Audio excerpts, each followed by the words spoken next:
کیونکہ وہ بھی سمجھ گئے گورنمنٹ فیل ہو گئی ہے.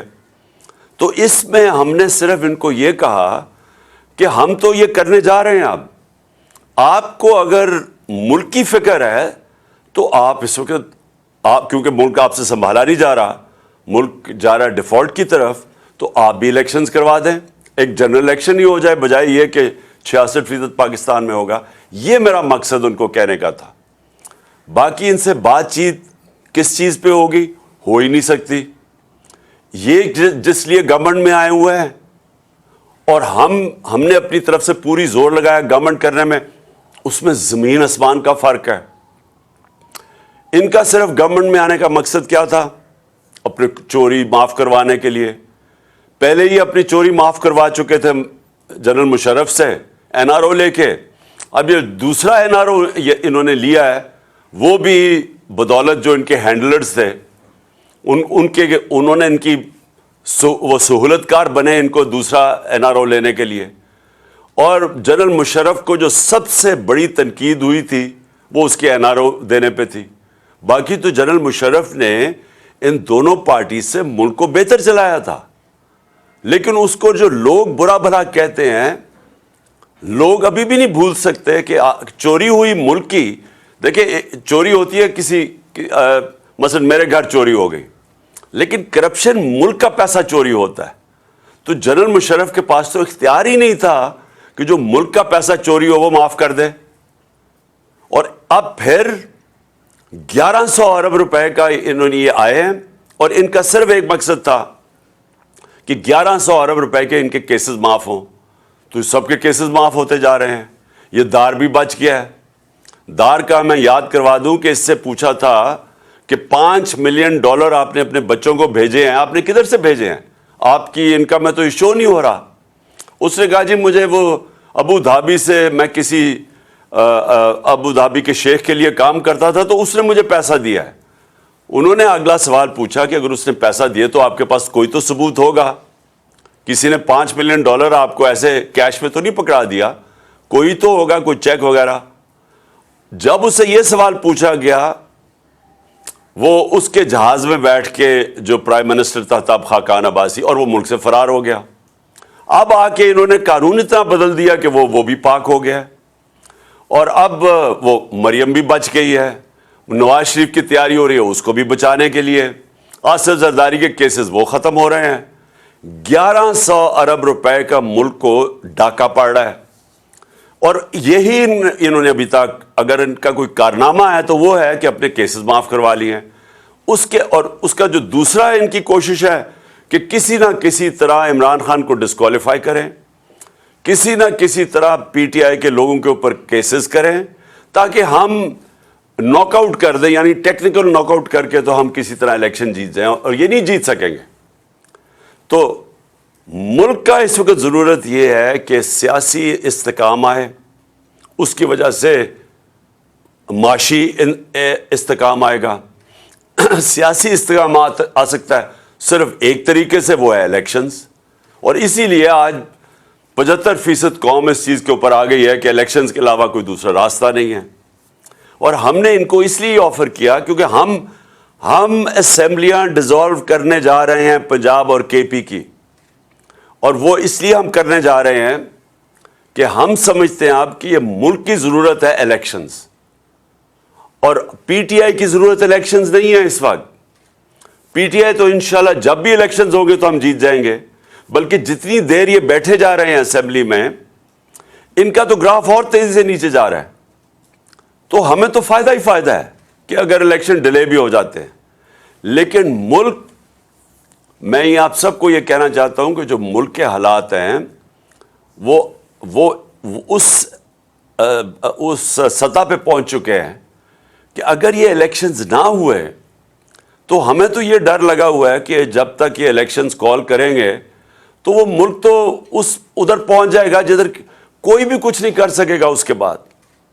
اور مجھے یہ سمجھ نہیں آ رہی کہ کیا یہ جو ہینڈلرز ہیں جنہوں نے 7 مہینے ان کی مدد کی, جنہوں نے ان کی مدد کی ان کو اقتدار میں آنے کے لیے, اور ہم آپ کی ذرا سٹیٹمنٹ سن لینا مریم کی, اس کی خاقان عباسی کی, اس کی میرے خیال میں رانا ثناء اللہ اور ان کا ایک اور احسن اقبال، ان کے تو ٹی وی پہ سٹیٹمنٹس ہیں کہ اسٹیبلشمنٹ کے بغیر تو کبھی نو کانفیڈنس کامیاب ہو ہی نہیں سکتا ہے.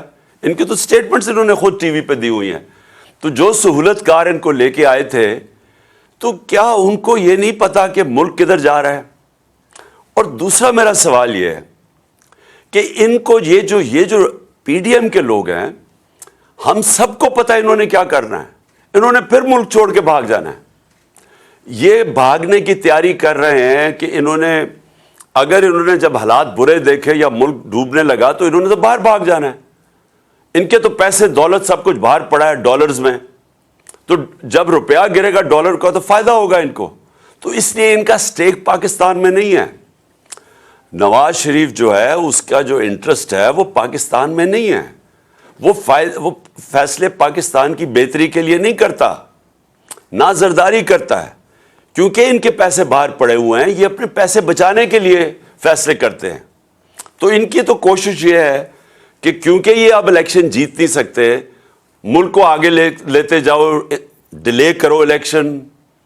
جتنا ڈیلے ہوگا، یہ سمجھتے ہیں کہ یہ ہمارے اوپر کیسز کر کے مجھے ڈسکوالیفائی کر کے، اور شاید وہ ماحول بن جائے کہ یہ الیکشن کمشنر تو اب ان کے ساتھ ملا ہوا ہے، وہ تو بالکل ہر فیصلہ، بلکہ ان کی پارٹی کا کوئی ممبر لگتا ہے کہ جو کوشش پوری کر رہا ہے کہ کیسے ان کو جتانا ہے. تو یہ سمجھ رہے ہیں کہ ڈیلے کر کے یہ کسی نہ کسی طرح یہ الیکشن وہ ایسا ماحول بنا کے تو شاید جیت جائے، اور اگر یہ نہیں جیتیں گے تو انہوں نے باہر بھاگ جانا ہے. اور میری پوری پیشن گوئی ہے کہ ان کے لیڈرز نے پھر یہ تیسری دفعہ باہر بھاگیں گے، لیکن ملک کو تباہی کے کنارے پہ کھڑا کر کے. تو میں نے آج آپ سب کو اس لیے بلایا ہے کہ آپ کو سمجھ جانا چاہیے کہ ملک کا پولیٹیکل سیناریو ہے کیا. ہم کھڑے ادھر ہیں جدھر یہ ہمارے لیے پی ٹی آئی کا تو گراف اللہ کا شکر ہے کبھی بھی اتنا اوپر نہیں گیا جتنا آج ہے. لیکن ملک کا صورتحال یہ ہے کہ یہ جتنی دیر آپ بیٹھیں گے، تو جس طرح میں نے آپ کو شروع میں کہا کہ جو بیرون ملک کا فائنینشیل مارکیٹس ہیں وہ مکمل طور پہ ان کے اوپر اعتماد ان کا کھو بیٹھا ہے. موڈیز ہو یا فچ ہو، جو کہ کریڈٹنگ ایجنسیز ہیں جو دنیا کی ملکوں کی کریڈٹ وردینس ہے اس کا فیصلہ کرتی ہیں، وہ سب انہوں نے پاکستان کو ڈاؤن گریڈ کر دیا. اور یہ جو سی ڈی ایس ہے، اس کا مطلب کہ پاکستان کیا قرضہ واپس کر سکتا ہے، اور جو اس کی رسک ہے اب، وہ ہم جب تھے 5% پہ تھی، آج وہ پہنچ گئی ہے 100% پہ. یعنی کوئی بھی نہیں اب سمجھتا کہ پاکستان اپنا قرضہ واپس کر سکتا ہے. اس لیے باہر سے تو پاکستان میں پیسہ آنے نہیں لگا، نہ انویسٹمنٹ آنے لگی ہے، نہ پاکستان کے اندر سے انویسٹمنٹ آنے لگی ہے.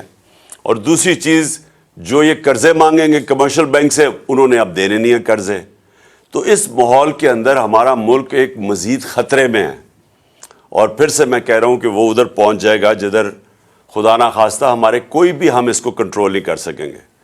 تو یہ تو ہمارا پیغام ان کو بھی ہے جنہوں نے جس طرح میں نے کہا انہوں نے تو باہر بھاگ جانا ہے، لیکن جو ان کے ہینڈلرز ہیں ان کو پتہ ہونا چاہیے کہ ملک جدھر کھڑا ہے تو نقصان تو جنہوں نے یہاں رہنا ہے، جن کا جینا مرنا پاکستان میں ہے، وہ نقصان تو ان کو ہونے لگا ہے اور ہو رہا ہے.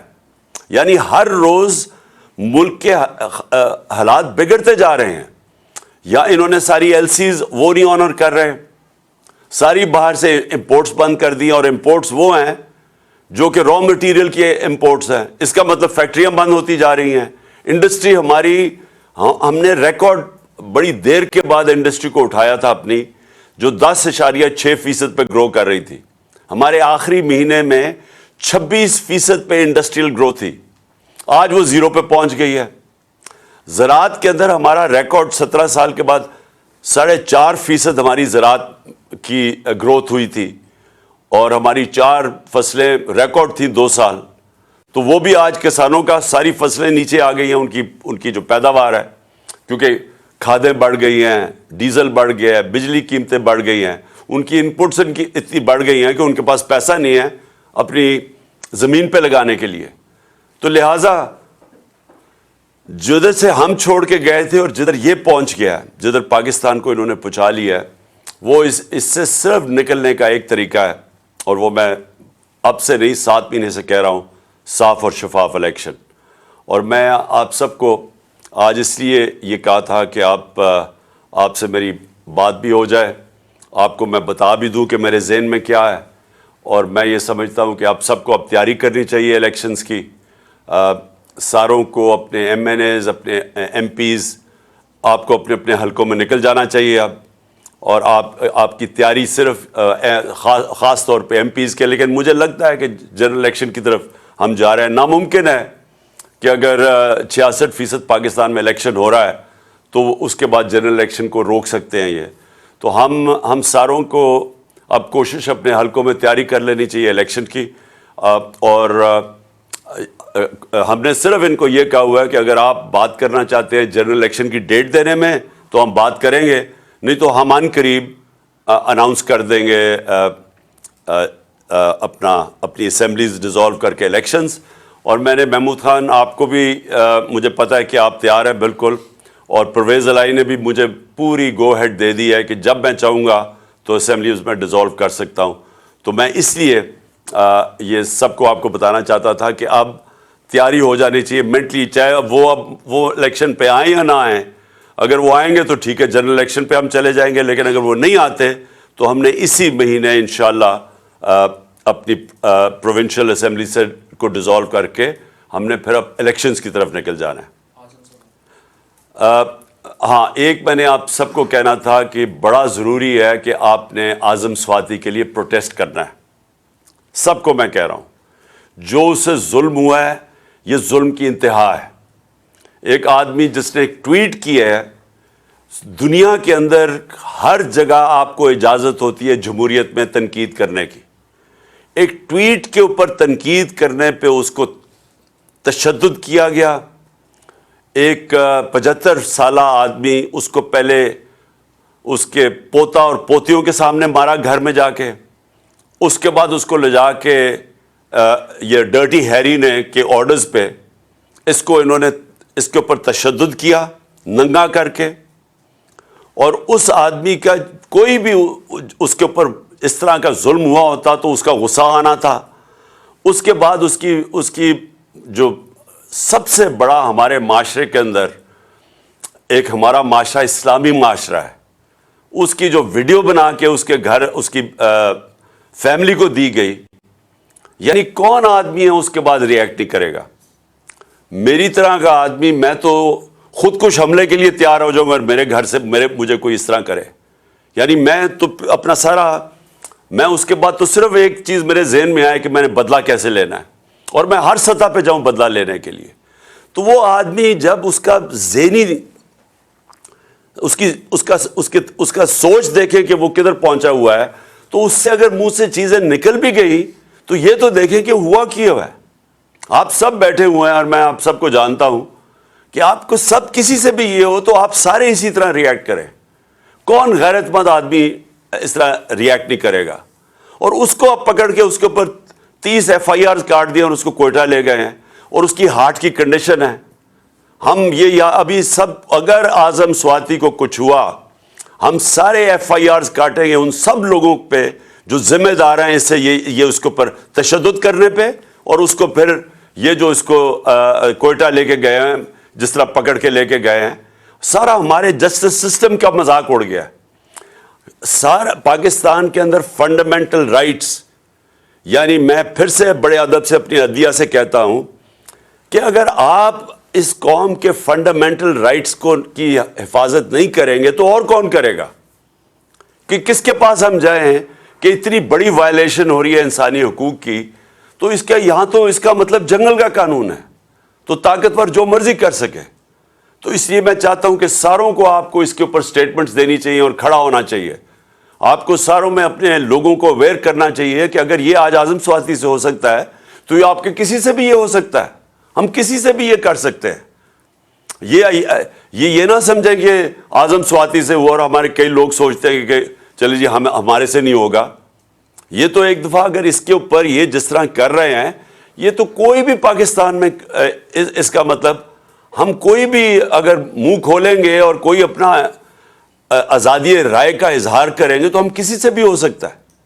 ارشد شریف سے جو ہو چکا ہے, یہ بھی کوئی اس کی کوئی مثال ہے کہ پاکستان کا نمبر 1 انویسٹیگیٹو جرنلسٹ, اور سب کو پتا ہے کہ وہ سب سے کریڈیبل, باضمیر آدمی, محب وطن پاکستانی, ساروں کو پتا ہے, اس لیے لوگ اس کو اتنا پسند کرتے تھے, اس لیے وہ اوپینین میکر تھا, لوگوں کو پتا تھا کہ وہ ملک کے لیے کھڑا ہے, ملک کے مفادات کے لیے. اس سے جو ہوا ہے اور اسے جا کے باہر قتل کر دیا. اور مجھے اتنا افسوس ہے اپنے صحافی برادری سے کہ اس کے لیے نہیں آپ کھڑے ہوں گے, اور آپ کی جس کی بھی وجہ سے اس کے لیے کھڑے نہیں ہو رہے, یہ تو اس کا مطلب آپ سب کسی سے بھی ہو سکتا ہے. کسی بھی صحافی, اگر ارشد شریف سے ہو سکتا ہے تو کسی سے بھی ہو سکتا ہے. اس لیے میں اپنی قوم کو کہتا ہوں کہ یہ وقت ہے اپنی حقیقی آزادی کے لیے کھڑے ہو. حقیقی آزادی آتی ہے حقوق سے, حقوق ملتے ہیں رول آف لا سے, انصاف سے. تو یہ پاکستان میں وہ وقت ہے. تو آپ سب کو میں یہ کہنا تھا کہ آپ سب کو مینٹلی پریپیئر ہونا چاہیے کہ ہم نے ابھی الیکشنز میں بھی جانا ہے, اور یہ ہماری مسلسل جد و جہد جاری رہے گی. یہ پہلا قدم ہوگا انشاءاللہ جب ہم اپنی پروونشل اسمبلیز میں الیکشنز کروائیں گے. محمود خان, آپ تھینک یو, اور آپ پلیز کچھ کہنا چاہتے ہیں. سر بسم اللہ الرحمن الرحیم. شکریہ سر, آپ نے ٹائم نکالا اور سارے ایم پی ایس سے آپ مخاطب ہوئے, اور اپنا جو آپ کا پوائنٹ آف ویو ہے وہ آپ